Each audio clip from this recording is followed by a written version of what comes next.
কবরের দিকে রওনা হয়ে গেল, কেউ বা কবর খনন করার জন্য রওনা হয়ে গেল, কেউ বা জঙ্গলের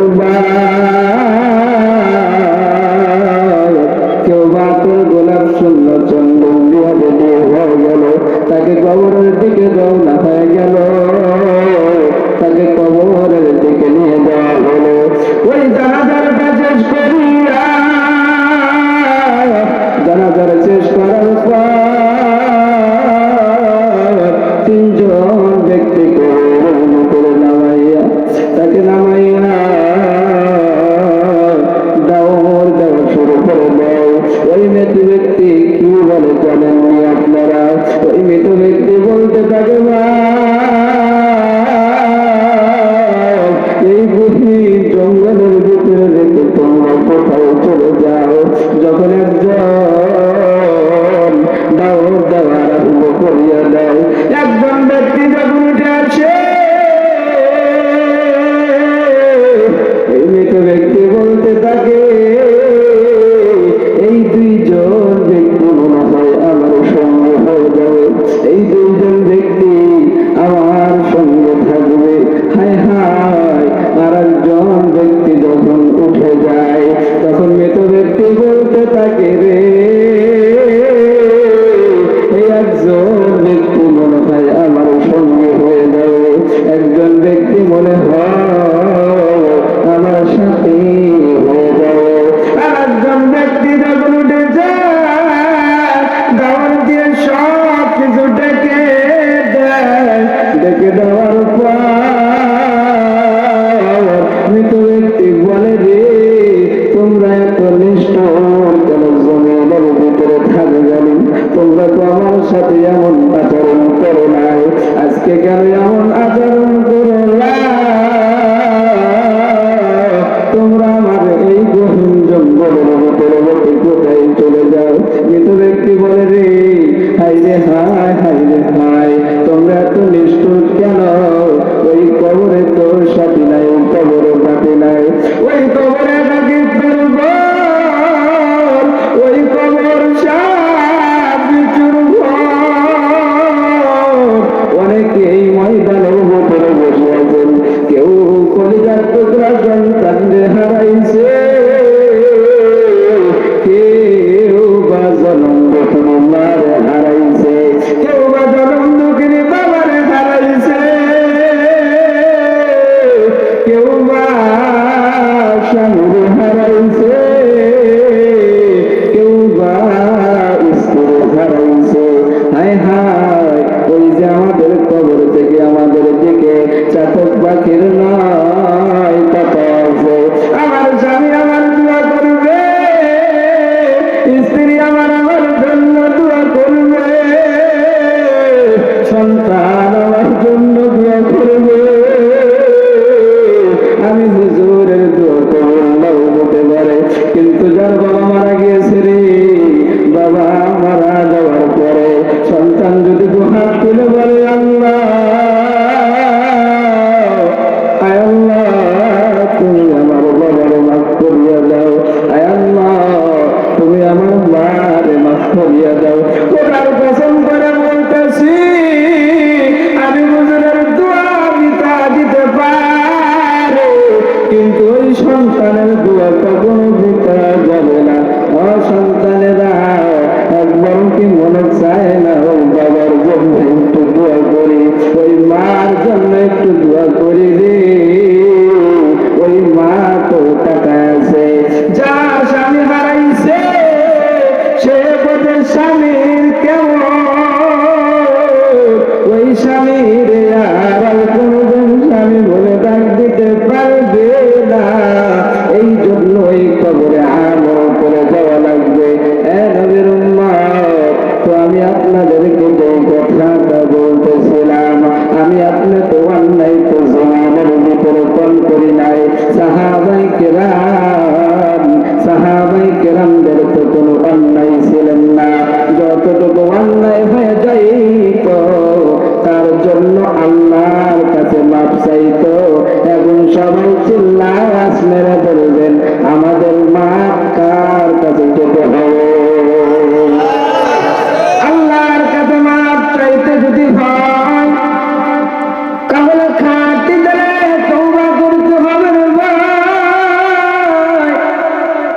সাহাবায়ে কেরামরা তো অন্যায় করতেন না।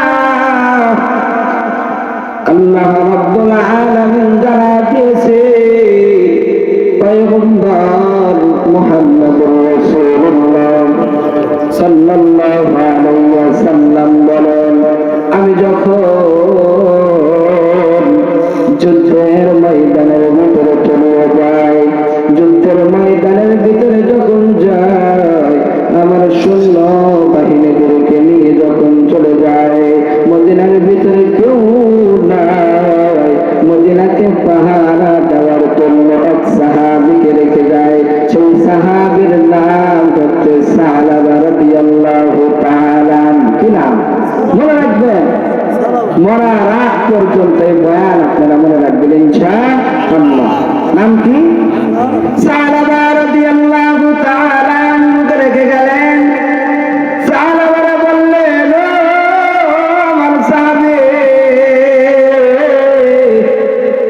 তোমার রেখে গেলাম, তুমি মদিনার তারে একটু পাহারা দিয়ে রাখবা, শত্রুর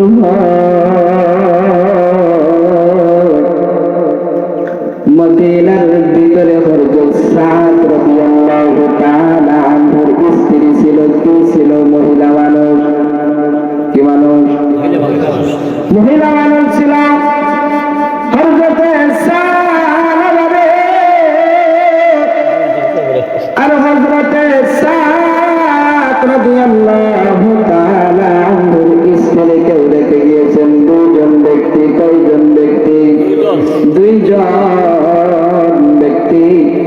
আমি আপনাদের এটা না বললে আপনারা বুঝবেন না। এখন সবাই বলেন তো, আমি আপনাদের তাকওয়া নিয়ে অবলম্বন করিয়া জমিনের মধ্যে চলি, যখন আমি গুনাহ করতে যাব তখন আমার ভয়, যখন আল্লাহ তাআলার কথা স্মরণ হয়ে যাবে, আল্লাহ তোর সঙ্গে সঙ্গে ওই গুনাহের থেকে আমাকে রক্ষা করবে। কথা বলেন ঠিক কিনা? এই আয়াত আল্লাহ তাআলা নাযিল করেছেন। আল্লাহ বলেন, ইন্নাল্লাযীনা ইত্তাকাউ ইযা মাসসাহুম তাঈফাম মিনাশ শাইতানি তাযাক্কারু ফাইযা হুম মুবসিরুন।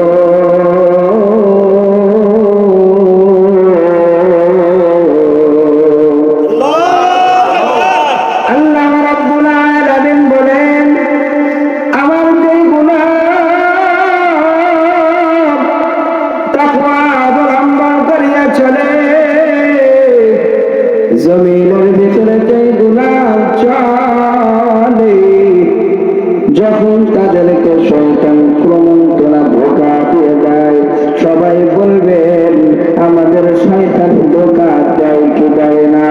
অবশ্যই কিন্তু আমাদের শয়তান ধোঁকা দিয়ে দেয়। যখন শয়তান ধোঁকা দিয়ে দেয়, আল্লাহ রাব্বুল আলামিন বলেন, যখন আমার পাগলেরা আমারে ভয় করলে করলে জমিনের মধ্যে চলে, যখন আমার গুনার দিকে কদমগুলি বাড়াই, গুনাহ করার জন্য যাই, সঙ্গে সঙ্গে আমি আল্লাহকে ভয় করার কারণে ওই আমার গুনাহ করতে পারেন না। তাহলে সবাই চিল্লা আওয়াজ মেরে বলবেন, তাকওয়া গুনাহের থেকে রক্ষা করলেন কি করলেন না? যাই হোক, আমি যে কথা বলতেছিলাম, সাহাবায়ে কেরামরা সবাই চলে গেল, কেউ নাই মদিনার ভিতরে, কেউ নাই রে বাবা। সংক্ষেপ আগায় যায়, সময় নাই, অনেক লম্বা ঘটনা রে বাবা। এ বাবা, কেউ মদিনা শহরের ভিতরে নাই। হযরত সালাবা রাদিয়াল্লাহু তাআলা আনহু আর হযরত সাদ রাদিয়াল্লাহু তাআলা আনহুর স্ত্রী রয়েছেন, দুজন ব্যক্তি রয়েছেন। এখন হযরত সালাবার শয়তান কুমন্ত্রণা ধোঁকা দিয়েছে। রুমের ভিতরে মহিলা একা,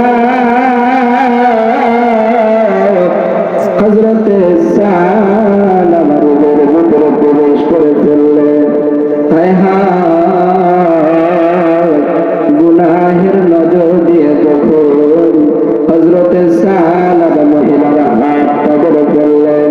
সবাই চিল্লা আওয়াজ মেরে বলবেন, একটা রুমের ভিতরে যদি একটা পুরুষ ঢুকে গেলে তাহলে কি ওই মহিলা কি কোনো কিছু করতে পারবে? পারবে? কিছুই করার নাই, কারণ পুরুষ মানুষ, মহিলা কিছুই করতে পারবে না। তো যাই হোক,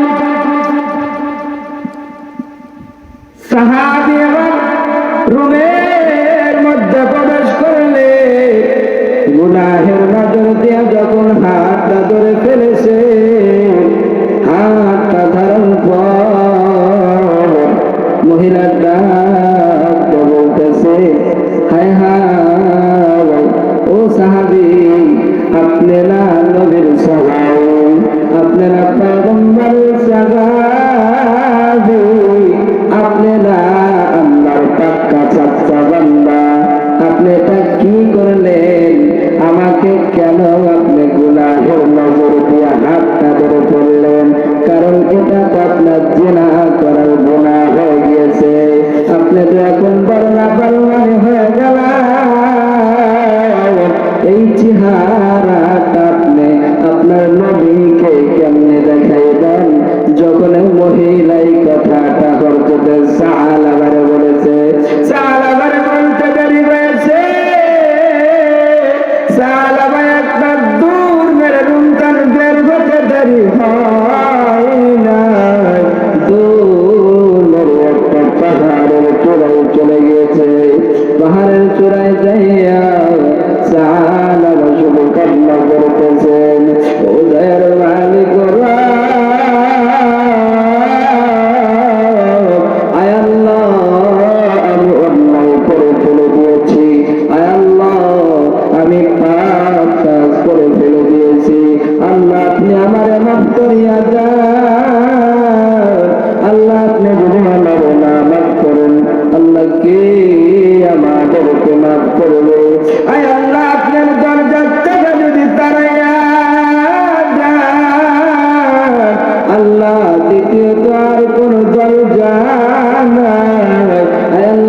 সকালবেলা যখন একটা ফকির সবার দ্বারে দ্বারে যায়, সবার দরজার কিনারায় যায় যায় বলে, ও মা, ও ভাই, আমার একটু সাহায্য করো না।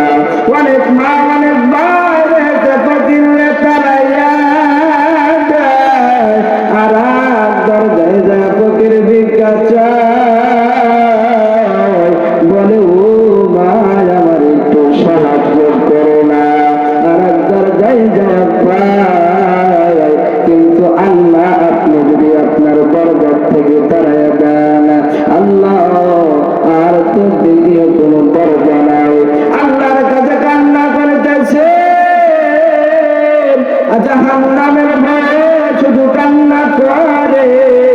এবার রাহমাতুল লিল আলামিন ওই যে যুদ্ধের ময়দানের মধ্যে চলে গিয়েছেন, যুদ্ধ শেষ করে এবার মদিনা মসজিদে নববীর ভিতরে এসে প্রবেশ করলেন। যুদ্ধ শেষ হয়ে যাওয়ার পর এবার হযরতে সাদ রাদিয়াল্লাহু তাআলা আনহু বাড়ির মধ্যে চলে আসলেন। এসে পানের বিবির জিগায়, ও বিবি আমার, বলো না বলো না, আমার বন্ধু কোথায়? আমার বন্ধুরে তো দেখতে পাই না। হযরতে সালাবা কোথায় চলে গিয়েছে? হযরতে সাদ রাদিয়াল্লাহু তাআলা আনহু বলতেছেন,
সাদ রাদিয়াল্লাহু তাআলা আনহু বন্দুক করে সাহাবার হাতটা কট করে ধরে ফেললেন। এবার বললেন, বন্ধু চলো রে, মদিনার মধ্যে চলো, রাহমাতুল লিল আলামিনের কাছে চলো, তোমার সঙ্গে সাক্ষাৎ করবে।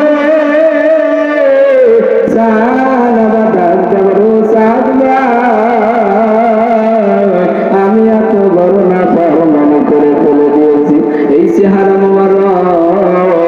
আমার নবীজিরে আমি কেমনে দেখাইব রে, আমি যাইতে পারবো না, তুমি চলে যাও, তুমি চলে যাও। হযরত সাদ রাদিয়াল্লাহু তাআলা আনহু বারবার বলার পর এবার সাদ রাদিয়াল্লাহু তাআলা আনহু বারবার বলার পর এবার সাহাবা বললেন, আমি যাইতে রাজি আছি, কিন্তু আমার একটা শর্ত আছে। কি আছে বাবা? আমার একটা শর্ত রয়েছে। কি শর্ত? এক নম্বর শর্ত, যখন আসামিকে পুলিশরা ধরে নিয়ে যায়, বলেন তো তার হাতের ভিতরে কি দেয়? হ্যান্ডকাপ লাগায় নিয়ে টেনে হেসড়ে নিয়ে যায় কি যায় না? চায় না? টেনে হেসড়ে নিয়ে যায়। এবার হযরত সাহাবা বলতেছেন, ও বন্ধু, আমি মদিনার মধ্যে যাইতে রাজি, কিন্তু আমার একটা শর্ত রয়েছে, তুমি আমাকে মদিনার ভিতরে নিয়ে যাওয়া, হাতের মধ্যে রশি লাগাইয়া টেনে হেসড়ে নিয়ে যাইবা, যাতে মদিনার মানুষ মনে করে আমি বড় আসামি, আমি বড় পাপী। এটাই করলেন হযরত সাদ রাদিয়াল্লাহু তাআলা আনহু, টেনে হেসড়ে মদিনার ভিতরে নিয়ে আসলেন। যখন বলো সাহাবা চলো চলো, রাহমাতুল লিল আলামিনের কাছে চলো, সাহাবা যাইতে চাই না। সাহাবা বলে, না রে, আমি দেখি একটু ওমর ভাইয়ের কাছে যাই, দেখি আমাকে দেখি গুনাহ মাফের কোনো ফয়সালা করতে পারে কিনা। এবার হযরত সাহাবা হযরত ওমরের দরজায় চলে যায়। হযরত ওমরের কাছে সব ঘটনা খুলে বলার পর হযরত ওমর তার দরজা থেকে দূর দূর করে তাড়া দিল। দূর দূর করে তাড়া দেওয়ার পর এবার বলতেছেন, হযরত আলীর ঘরের ভিতরে একটু যায়, আলী রাখেন না, দূর দূর করে তাড়া দিল। হযরত আবু বকরের কাছে যায়। আবু বকর ঘটনা শুনে বলে, এই না না, তোমার এই মদিনার মধ্যে রাখা যাবে না। আবু বকর এবার হযরত সাহাবারে দূর দূর করে তাড়া দিল। হযরত ওসমানের কাছে গেল, ওসমান রাখেন না, ওসমান তাড়া দিয়েছেন। এবার বলতেছি, আমার তো আর কোন জায়গায় যাওয়ার অপশন নাই, সব সাহাবায়ে কেরামদের কাছে গেলাম, আমার তো কেউ সুপারিশ করলেন না। দেখি এখন একটু পয়গম্বর মুহাম্মাদুর রাসূলুল্লাহ সাল্লাল্লাহু আলাইহি ওয়াসাল্লামের কাছে যায়, পয়গম্বরকে সালাম জানায় দেয়, আসসালাতু ওয়াসসালামু আলাইকা ইয়া রাসূলুল্লাহ, আসসালাতু ওয়াসসালামু আলাইকা ইয়া হাবিবাল্লাহ। ও পয়গম্বর, সব ঘটনা যখন পয়গম্বর মুহাম্মাদুর রাসূলুল্লাহ সাল্লাল্লাহু আলাইহি ওয়াসাল্লামকে ঘটনা খুলে বলছেন, খুলে বলার পর পয়গম্বর রাগে রাগান্বিত হয়ে গিয়েছেন। হযরত সাহাবা বলতেছেন, তুই আমার দরবার থেকে বের হয়ে যা।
সেও রাখবে না, স্ত্রীও রাখবে না। কতটুকু গুনাহ করেছেন বলেন তো?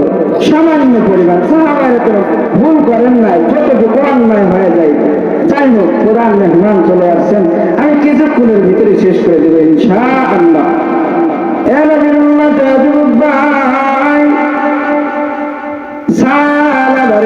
মদিনার ভিতরে কেউ রাখলেন না।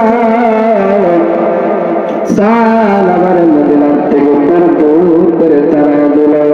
মদিনার শহর সাইরা একটা মরুভূমির ভিতরে চলে যায়, যেখানে রাত 24 ঘন্টা ওয়াল টাইম শুধু কান্না করে। কে কান্না করে?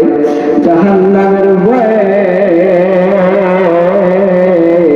40 দিন বাবা বান্দা তওবা করেছে। কি করেছে রে বাবা?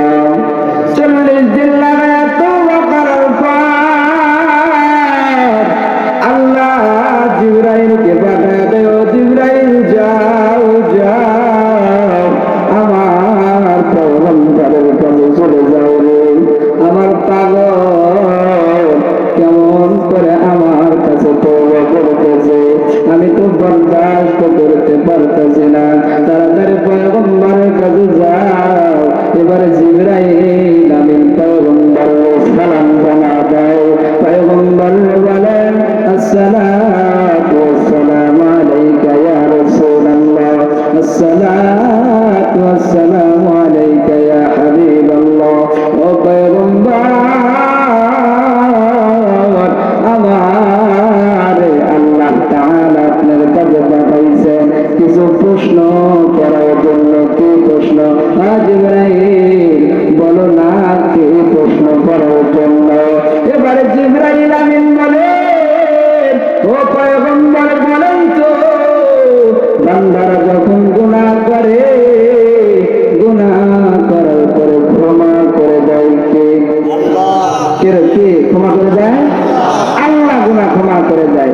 তাহলে বলতেছেন তুমি কেন কেন কেন সাহাবারে মদিনার থেকে তাড়ায়া দিয়েছ? কেন রে?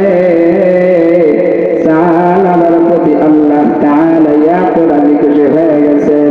এবার রাহমাতুল লিল আলামিন মসজিদে নববীর ভিতরে নামাজটা শেষ করিয়া এরকম বড় মজলিসের মধ্যে সাহাবায়ে কেরামদেরকে বলতেছেন, ও সাহাবায়ে কেরাম, সাহাবারে খোঁজ করার জন্য কে কে যাইবা? একটু যাও না।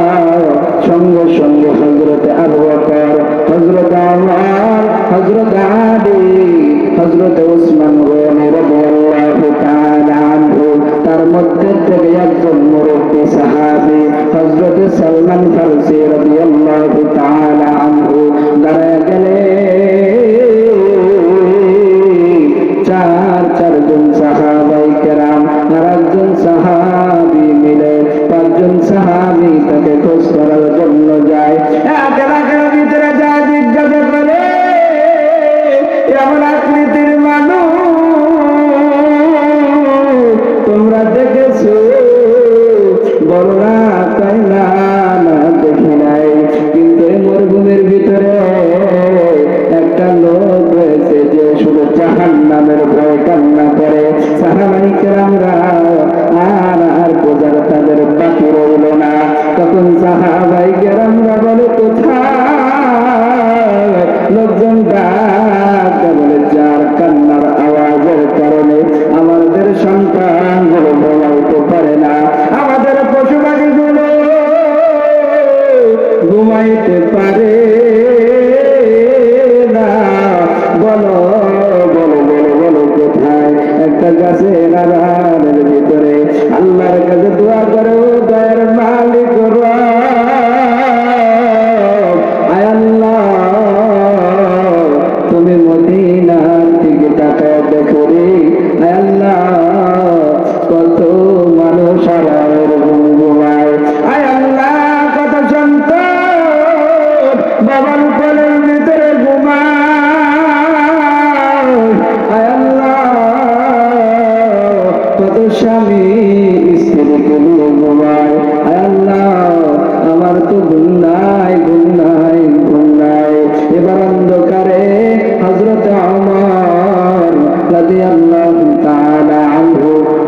করে সাহাবার হাতটা ধরে পড়লেন। হাতটা ধরে ফেলার পর সাহাবা বলতেছেন, আমার হাতটা ছেড়ে দাও না, অন্ধকারে বোঝা যায় না কে তুমি, কিন্তু কণ্ঠ শুনে বুঝতে পেরেছি তুমি তোমার। আমার বলতেছেন, হ্যাঁ তুমি ঠিকই বলেছ। তাই ও সাহাবা, চলো না চলো না চলো না রে, তোমার সঙ্গে আমি সাক্ষাৎ করবে। এবার ওখান থেকে সাহাবার 5 জন সাহাবায়ে কেরাম, তাদের রাত্রি অনেক গভীর হয়ে গিয়েছে, রাতের শেষ প্রান্তে চলে গিয়েছে। এমন সময় মসজিদে নববীর ভিতরে হাজির হয়েছে। কোন সময়? এমন সময় মসজিদে নববীর ভিতরে হাজির হয়েছে, ফজরের সালাত চলতেছে।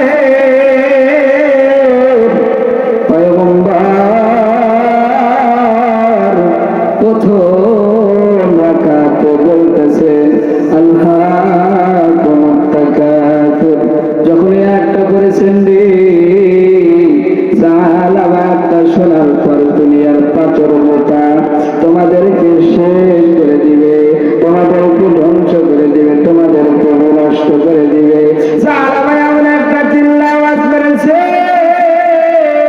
মসজিদে নববীটা কি বলতেছে,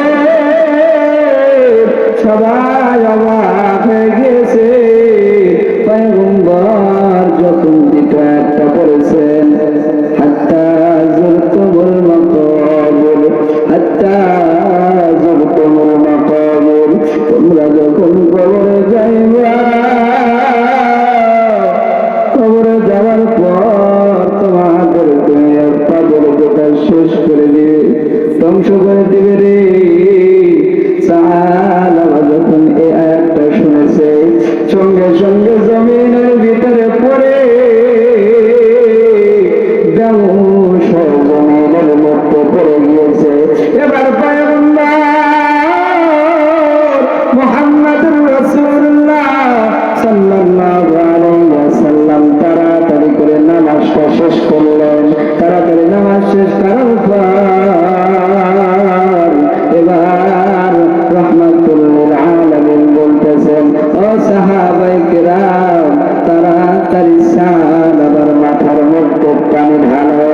এবার আমার ডাক বলতেছেন, ও পয়গম্বর, আর মাথার মধ্যে পানি ঢেলে লাভ নাই, সাহাবা আর দুনিয়ার মধ্যে নাই।